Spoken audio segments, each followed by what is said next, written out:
എല്ലാവർക്കും കന്യാകുമാരി യാത്രയുടെ മൂന്നാമത്തെ ഭാഗത്തിലേക്ക് സ്വാഗതം. ആദ്യത്തെ രണ്ട് ഭാഗങ്ങൾ കാണാത്തവർ എന്തായാലും അത് കണ്ടിട്ട് മൂന്നാമത്തെ ഭാഗം കാണാം. ഇന്ന് നമ്മൾ വിവേകാനന്ദ പാറയ്ക്കാണ് പോകാൻ പോണത്. കന്യാകുമാരി പോണവർ എന്തായാലും നിർബന്ധമായിട്ട് പോകേണ്ട ഒരു സ്ഥലമാണ് വിവേകാനന്ദ പാറ എന്ന് പറയുന്നത്.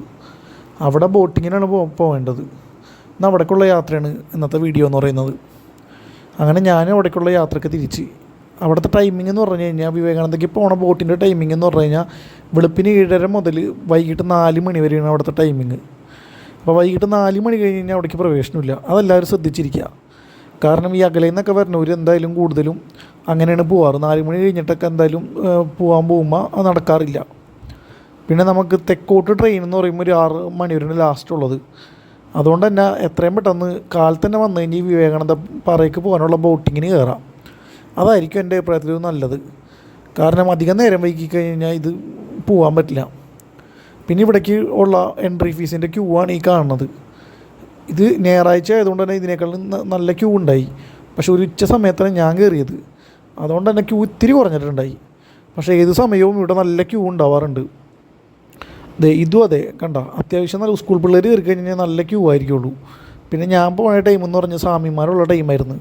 അതുകൊണ്ട് തന്നെ അത്യാവശ്യം നല്ല ക്യൂ ഉണ്ടായി. അങ്ങനെ ഞാൻ ഈ ക്യൂവിൽ നിൽക്കുകയായിരുന്നു. ഉച്ചയ്ക്ക് ഭക്ഷണം കഴിച്ചിട്ടായിരുന്നു നല്ല ക്ഷീണം ഉണ്ടായി എനിക്ക്. നല്ല വെയിലൊക്കെ നല്ലോണം കൊണ്ട് ഒരു 2 മണിയായ ടൈമാണ് ഞാൻ ഈ ക്യൂവിൽ നിൽക്കുന്നത്. ഇവിടെ പ്രത്യേകം ശ്രദ്ധിക്കേണ്ട വേറൊരു കാര്യം എന്ന് പറഞ്ഞാൽ ഈ ക്യൂവിൽ നമുക്ക് ഗൂഗിൾ പേ അവരനുവദിക്കില്ല. ഗൂഗിൾ പേ ഉണ്ടെങ്കിലും അവർ കാശായിട്ട് തരാൻ പറയും. 75 രൂപയാണ് ഒരാൾക്ക് അകത്ത് കയറണമെങ്കിൽ. ബോട്ടിങ്ങിന് പോകണമെങ്കിൽ മാത്രമുള്ള ഫീസ്. അവിടെ വിവേകാനന്ദ പാറയിൽ ചെല്ലുമ്പോൾ ഫീസ് വേറെയാണ് അവിടെ. അപ്പോൾ അതുകൊണ്ട് അതും ഒന്നെല്ലാവരും ഒന്ന് ശ്രദ്ധിക്കുക. നമ്മൾ ഒരു 75 ഉറുപ്പിക ടിക്കറ്റ് എടുത്തു കഴിഞ്ഞാൽ നമുക്ക് ബോട്ടിലേക്ക് പോകാനുള്ള എൻട്രി കിട്ടും. ആ ബോട്ടിലേക്ക് പോണ കാഴ്ചകളാണ് ഈ കാണുന്നത്. ഇവിടെ 3-4 തരം ബോട്ടുകൾ ഇങ്ങനെ നിരത്തിയിട്ടേക്കാനാണ്. ഇതൊക്കെ സഞ്ചാരികൾക്കുള്ള ബോട്ടുകളാണ്. തിരക്ക് വരുമ്പോൾ ഓരോന്നായിട്ടായിരിക്കുള്ള അവർ എടുക്കണത്. പിന്നെ അവിടെ വിവേകാനന്ദ പാറയിൽ പണി നടക്കുന്നുണ്ട്, ആ പ്രതിമയുടെ അവിടെ. അപ്പോൾ അതുകൊണ്ട് തന്നെ അവിടേക്കുള്ള ബോട്ടുകളാണ് ഈ കൂടുതലും. അങ്ങനെ ഞാനും പയ്യെ നടന്ന് ഏകദേശം ഒരു 3 മണിക്കൂറെങ്കിലും വേണം അങ്ങോട്ട് പോയി തിരിച്ചെത്താൻ. നല്ല നല്ല കാഴ്ചകളാണ് ഇവിടെ നിന്ന് കഴിഞ്ഞാൽ. നമ്മൾ ബീച്ചിൽ നിന്ന പോലെ ഒന്നല്ല ഇവിടെ നിന്ന് കഴിഞ്ഞാൽ. അത്യാവശ്യം നല്ല രീതിയിൽ തന്നെ നല്ലോണം കാഴ്ചകൾ ഉണ്ടാവാറുണ്ട്. എന്തായാലും കന്യാകുമാരി വരുന്ന ഒരാളെന്തായാലും ഇവിടെ വന്ന് വിസിറ്റ് ചെയ്യേണ്ടത് അത്യാവശ്യമാണ്. കാരണം ഇത് കണ്ടില്ലെങ്കിൽ പിന്നെ നമുക്ക് കന്യാകുമാരി കാണേണ്ട ഒരു അവസരം നമുക്ക് കിട്ടൂല. ഇതൊക്കെ ശരിക്കും എക്സ്പ്ലോർ ചെയ്യണം. അങ്ങനെ ഞാനിവിടെ എത്തിയപ്പോൾ ഗൈഡുകളുണ്ട്. അവർ പറയണതെല്ലാം നമ്മൾ പ്രത്യേകം ശ്രദ്ധിക്കണം. കാരണം എന്ന് പറഞ്ഞു കഴിഞ്ഞാൽ നമ്മൾ കടലിൽ കൂടിയാണ് ഈ യാത്ര തിരിക്കണത്. അപ്പോൾ അതുകൊണ്ട് തന്നെ അതൊക്കെ ഒന്ന് ശ്രദ്ധിക്കണം. അങ്ങനെ ഞാനും ക്യൂവിൽ നിന്ന്. ക്യൂ അത്യാവശ്യം നല്ല കൂടുതലുണ്ടായി. കാരണം നമ്മളെ സ്വാമിമാരും പിന്നെ അത്യാവശ്യം വിദേശികളും എല്ലാവരും കൂടെ കൂടിയിട്ട് നല്ലൊരു ക്യൂ ഉണ്ടായി. ഒരു ബോട്ട് അപ്പുറം പോയി തിരിച്ച് വരണം. അവിടെ നിന്ന് ആൾക്കാരെയും കൊണ്ട് തിരിച്ചിങ്ങോട്ട് ഇറങ്ങിയാലേ നമ്മളെ ഇവിടെ നിന്ന് കുറച്ച് പേരെ കയറ്റുള്ളൂ. ഇതൊക്കെ പോണൊക്കെ അവിടെ പോയി തിരിച്ച് വരുന്ന ആൾക്കാരാണ്. ഒരു ബോട്ടിൽ ഏകദേശം ഒരു 10-50 ആളെങ്കിലും കയറും. അത്രയ്ക്ക് വലിയ ബോട്ടുകളാണ്. അങ്ങനത്തെ 2 ബോട്ടാണ് ഇപ്പോൾ ഞാൻ ചെല്ലുമ്പോൾ സഞ്ചരിച്ചിട്ടുണ്ടായത്. അങ്ങനെ ആ ബോട്ടിലേക്കുള്ള തിരക്കാണ് ഈ കാണുന്നത്. അത്യാവശ്യം ചെറിയ കൊച്ചുങ്ങൾ മുതൽ പ്രായം വരെയും അങ്ങോട്ട് പോകുന്നുണ്ട്. ബോട്ടിൽ പോക്ക് കുറച്ചുള്ളൂ, ഒരു 100-500 മീറ്റർ ഉള്ളൂ ശരിക്കും പറഞ്ഞു കഴിഞ്ഞാൽ. അപ്പോഴത്തേനും നമുക്ക് എത്താം. പക്ഷേ നല്ല അടിയൊഴുക്കും നല്ല ഒഴുക്കുള്ള സ്ഥലങ്ങൾ തന്നെയാണ്. ബോട്ടിൽ കയറുമ്പോൾ നമുക്ക് ശരിക്കും പേടിയാവും. അങ്ങനെ എന്ത് ചെയ്ത് ബോട്ട് വന്നപ്പോൾ ബോട്ടിലേക്ക് ചെറുതായിട്ട് എല്ലാവരെയും കയറ്റി തുടങ്ങി. ആ കയറേണ്ട തിരക്കാണ് ഈ കാണുന്നത്. ബോട്ടിലേക്ക് കയറുന്നതിനേക്കാളും മുമ്പ് നമ്മൾ എന്തായാലും സേഫ്റ്റിക്കായിട്ട് നമ്മൾ ഈ സേഫ്റ്റി ഡ്രസ്സ് എന്തായാലും യൂസ് ചെയ്യണം. അത് നിർബന്ധമാണ്. അത് നമുക്ക് അവിടെ ഒരു കൊട്ടയിൽ ഇട്ടിട്ടുണ്ടാവും. അപ്പോൾ അതെടുത്തിട്ട് വേണം ബോട്ടിലേക്ക് കയറാൻ. അല്ലാതെ അവർ കയറ്റൂല. അപ്പോൾ അതെടുക്കണ തിരക്കാണ് ഈ കാണുന്നത്. കാരണം എന്ന് പറഞ്ഞാൽ എല്ലാവരും വേഗം കയറി വിൻഡോ സീറ്റ് പിടിക്കാനുള്ള പരിപാടിയാണ്. വിൻഡോ സീറ്റിൽ ഇരുന്ന് കഴിഞ്ഞാൽ നല്ല കാഴ്ചകൾ കാണാം. അങ്ങനെ ഞാനെന്ത് ചെയ്ത് കൊടുത്ത് അതിട്ട് മേലേക്കൂടെ ഇട്ട് വേണം നമുക്ക് കയറാൻ. അതെല്ലാവരും ഇട്ടിട്ടുണ്ട്. കാരണം നമ്മൾ വെള്ളത്തിൽ കൂടെ ഉള്ള പോക്കാണ്. അതുകൊണ്ട് തന്നെ ജാഗ്രത വേണം. അതെന്തായാലും മറക്കരുത് ആരും. കാരണം നമ്മളെ സുരക്ഷ നമ്മൾ തന്നെ നോക്കണം. എപ്പോൾ വേണമെങ്കിലും എന്തോ സംഭവിക്കാം. അതാണ് ബോട്ടിങ്ങിൻ്റെ ഒക്കെ ഒരു കാര്യം. അങ്ങനെ ഞാനും അതെടുത്തിട്ട്, കാരണം നമ്മളെ സുരക്ഷ നോക്കണ്ടേ. അങ്ങനെ ബോട്ടിൻ്റെ ഉള്ളിൽ കയറാനുള്ള തിരക്കായതുകൊണ്ടാണ് ഇങ്ങനെ വീഡിയോ എടുത്തേക്കണത് പെട്ടെന്ന്. കാരണം നമുക്ക് നല്ല സീറ്റ് പിടിക്കാനുള്ള പരിപാടിയായിരുന്നു. പക്ഷെ ഞാൻ എത്തുമ്പോഴത്തേനും അവിടെ സ്കൂൾ പിള്ളേർ മൊത്തം പിടിച്ചിരുന്നു സീറ്റുകൾ. സ്കൂൾ പിള്ളേർ മൊത്തം നിറഞ്ഞിരുന്നു അവിടെ. ഈ തിരക്കിൻ്റെ ഇടയിൽ തന്നെ ഞാനും ഒരു ചെറിയ വിൻഡോ സീറ്റ് തന്നെ കിട്ടി. അതിനിടയ്ക്ക് പക്ഷേ പിള്ളേരായിരുന്നു കൂടുതലും. സ്കൂളിൽ നിന്ന് എല്ലാവരും ടൂറ് വരാറുണ്ട് കന്യാകുമാരിയിലേക്ക്. അങ്ങനെ കന്യാകുമാരി പാറ കാണാൻ എൻ്റെ ഒപ്പം തന്നെ പിള്ളേരും ഉണ്ട് ഇഷ്ടം പോലെ. നല്ല കാഴ്ചയായിരുന്നു പക്ഷേ ബോട്ടിൻ്റെ ഉള്ളിലും. കാരണം അത്യാവശ്യം എല്ലാവരും ഫില്ലായിരുന്നു. ഒരു സീറ്റിൽ 3 പേരെ ചേർന്ന് അങ്ങനെ 3 റോ ആയിട്ടുണ്ടായി. ഒരു 10-90, ഒരു 70-80 ആ റേഞ്ചൊക്കെയാണ് എനിക്ക് തോന്നണത്. കാരണം അത്രയ്ക്കുണ്ടായി. നല്ല അവശതയായിരുന്നു ഞാൻ, കാരണം നല്ല വെയിലായിരുന്നു. അങ്ങനെ പയ്യെ എല്ലാം ഫുള്ളായി കഴിഞ്ഞ് കഴിഞ്ഞാൽ അവർ ബോട്ട് എടുക്കും. അത്യാവശ്യം എല്ലാവരും നിന്ന് പോകാൻ അവർ അനുവദിക്കില്ല. അതും 1-2 ആൾക്കാരെ കൂടാതെ അല്ലാണ്ട് നല്ലോണം കുത്തി നിറച്ചൊന്നും കൊണ്ടുപോകണില്ല. ഒരു പരിധി വിട്ട് കഴിഞ്ഞാൽ നമ്മൾ അവിടെ തന്നെ നിൽക്കേണ്ടി വരും. നമുക്കകത്ത് കയറാൻ അവർ സമ്മതിക്കില്ല. അതൊക്കെ നല്ല സേഫ്റ്റിയാണ്.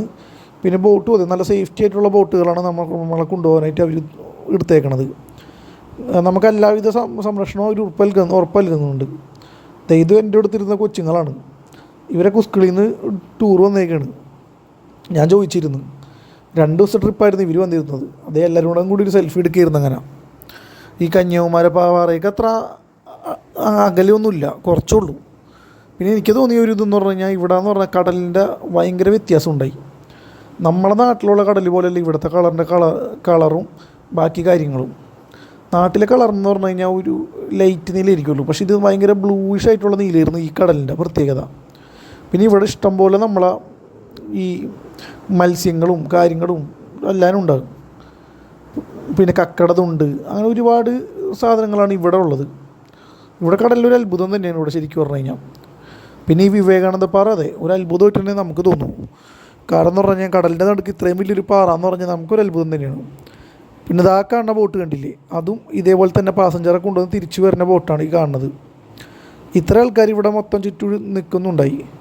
പിന്നെ അവർ എനിക്ക് നിൽക്കുമ്പോൾ നമ്മളോട് പറയുക, കാരണം ഇരിക്കാൻ ബോട്ട് അപകടം ഉണ്ടാകുന്നത് ഏറ്റവും കൂടുതൽ ഉണ്ടാകുന്നത് ഒരു സൈഡിലേക്ക് ആൾക്കാർ കൂടുന്തോറും ആ സൈഡിലേക്ക് വെയിറ്റ് വരികയും അത് മറയുകയും ചെയ്യുന്നതാണ് ഏറ്റവും കൂടുതൽ ബോട്ട് അപകടം ഉണ്ടാകുന്നത്.